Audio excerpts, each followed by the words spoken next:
Great day, AMP family. I pray that this finds you well. It's a beautiful day in VA. Hope everybody's doing amazing. All right.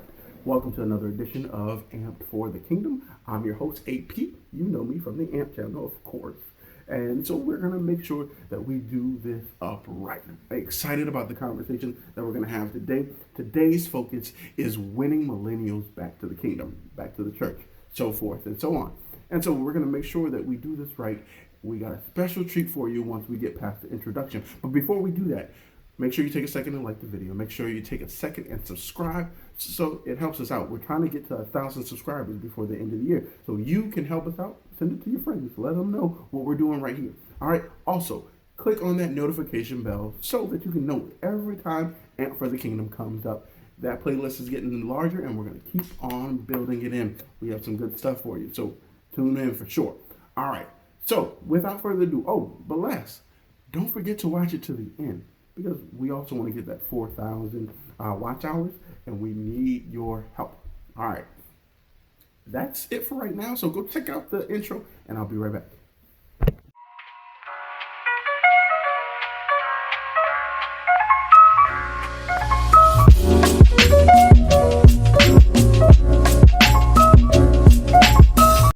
All right, family, welcome back to the channel. So today's focus, like I mentioned before, is on winning millennial souls for the kingdom. And I have a special friend that I would like you to meet. Say hi, Joe. My name's Joe. Super pumped to be working with Andre from Amped with the Kingdom today. My channel is Joe Ensley, and I talk about gospel-centered preaching today. Thanks for joining me, man. Really appreciate you. All right, so in this conversation, we're gonna leave you with 5 total tips, right? And we'll go from there. So the first one that I wanna leave with you is the example. You have to understand that for millennials to see what you're doing and to hear what you're saying, your life has to be an example. If you're living a dirt life, if you will, like you out there in the streets running all this other jazz, but your life doesn't spell for anything or doesn't speak or say that I'm a Christian, that I am Christ, that I'm completely sold out for Christ, they look at that, they understand that, and that's as real as it can be. If you are not real with them, if you're not putting up that full on, woo, then why would they listen to you? They don't see that as genuine. And being a millennial myself, it's one of those things. I know when people are living different lives, I can see them, especially when they're in my church or I'm talking to people that say they go to church, that they're Christian and so forth. You see a difference in people's lives. And so being an example is one of those things that it is necessary to see that example, right? You can't just say, oh yeah, you should be a Christian, and there's no thing behind it, there has to be more. All right, hey Joe, how about you take the second one? Respect. You have to respect millennials. Millennials believe in respect, but they don't just give respect because of your title. So if you're the manager of a millennial at work, they're not going to respect you just because you're the manager. They're going to respect you when you show that you respect them. Millennials speak the language of respect. Now, a lot of people think millennials don't know how to show respect. They do, they just believe it's a two-way street. So if you want a millennial to respect you, you have to show that you respect them. You gotta value their gifts. You need to understand their personality.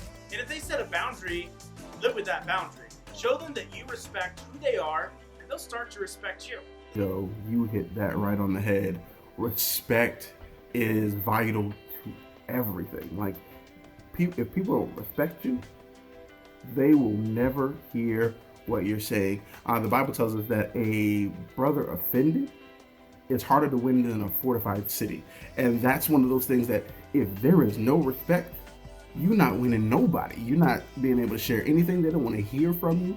It's just one of those things that is like, okay, yeah, you're saying this, but because I don't respect you, I'm not really taking heed to what you could be telling me is burning behind me or something. If I can't smell it, if I can't see it, without respect, it's like, okay, yeah, go ahead, go about your business. And respect is a very big thing when it comes to people in general. If we don't respect one another, we don't get much done. We don't get much accomplished. And when it comes to people, especially millennials in general, there is an expectation of earned respect, right? Just because you're the authority doesn't mean that there's a level of respect for you. It has to be earned, like Joe mentioned. So, no, that is huge. The third thing that I wanted to mention was meet them where they are. Now, you're not going to come across everybody at work or everybody at the playground or something. Where millennials are, you have to meet them there. Like, you can't bring somebody to Christ without first going to where they are. Like, one of the things that I found very important and very vital to Christ's ministry, Christ went to where the people were. The Bible tells us often that, I'm not here for those that are well. He was here for the sick, right? To heal the sick, right? Those that were, holier than thou, he's not there for them. He was there for those that weren't holy. And so we have to meet them where they are, regardless of their walk of life. Wherever they are, we need to go there. And don't get me wrong. Let me help you understand. I am not saying go to a club because millennials might be at a club. Well, not right now per se, but the club scene to win souls, that doesn't compute, right? But if you're taking somebody out to lunch, if y'all going out to lunch and y'all having a conversation, meeting them where they are, where they're available, because when they're available, and you have the opportunity to really build with them. And I think this is also going to tie well into number 4, and I'm going to give that over to Joe in a second. But when you go to where they are, they understand that, hey, you've taken the time to come and see me. You've taken the time to care about me, right? And Joe, look, show them number 4. Millennial for the kingdom will only happen inside of a relationship. If you shove a flyer or a pamphlet or some information or send someone an email or a Facebook link, that's not going to convert anybody into believing something different. First, millennial's going to need to respect you and have a relationship with you. Know that you care. Know that you're investing in them. And when you do those things, millennial will be more open to hearing what you want to share with them when you have answers. Joe, I couldn't agree with you more. It is truly about relationship. For us, first, it's relationship with God. Like, as evangelists, as people trying to win souls, we have to be in relationship with God, in a grounded relationship. It has to be the foundation of our every walk. But then we also have to build relationship with people.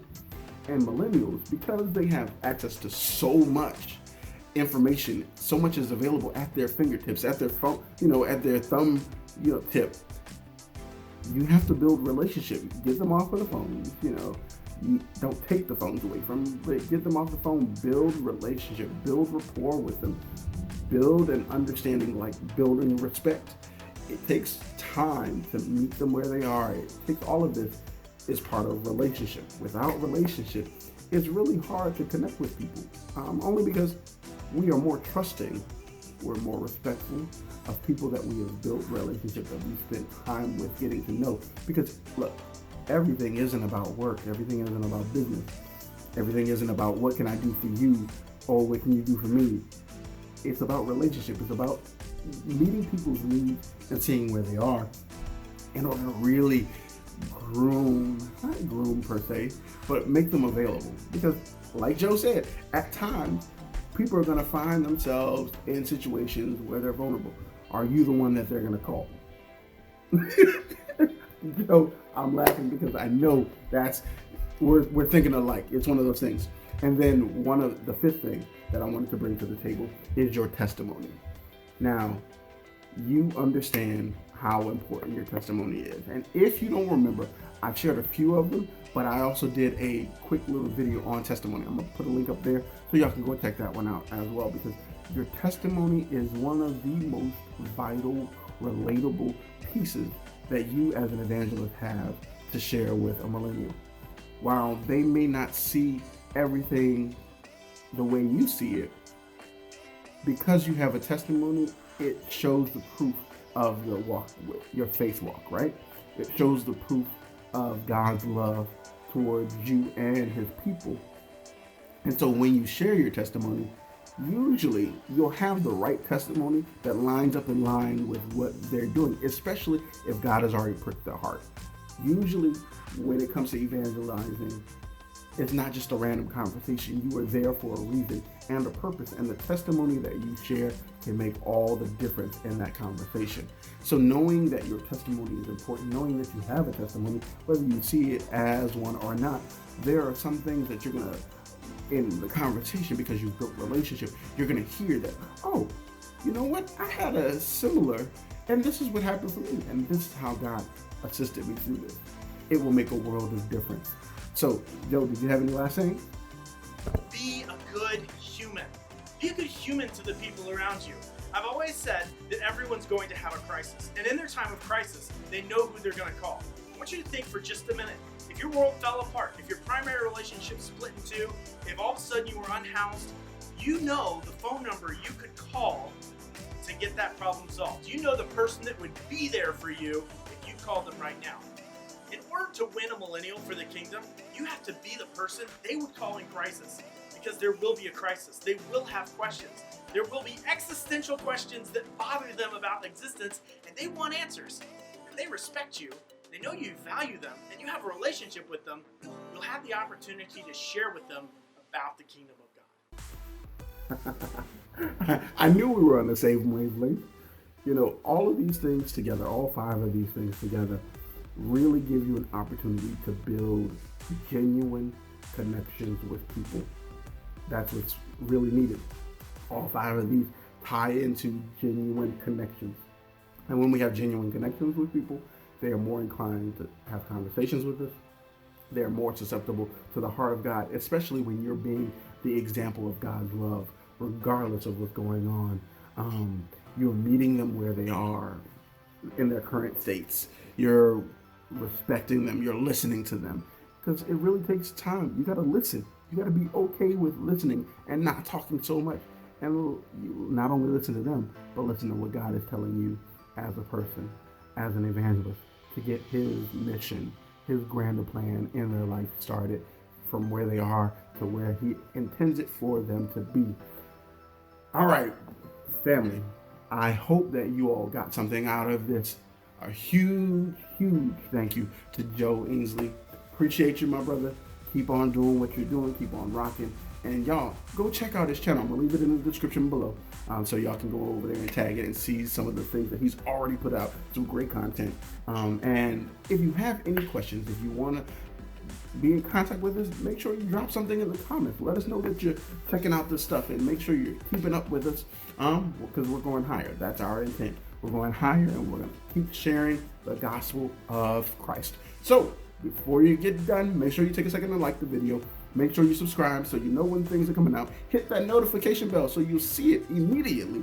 And as always, know that I love you, God loves you even more. And until next time, be inspired, be edified, be encouraged. Put God first in all that you do. Love unconditionally. Do what you love and always live an amp life. Let's get amped for the kingdom. Catch you next time.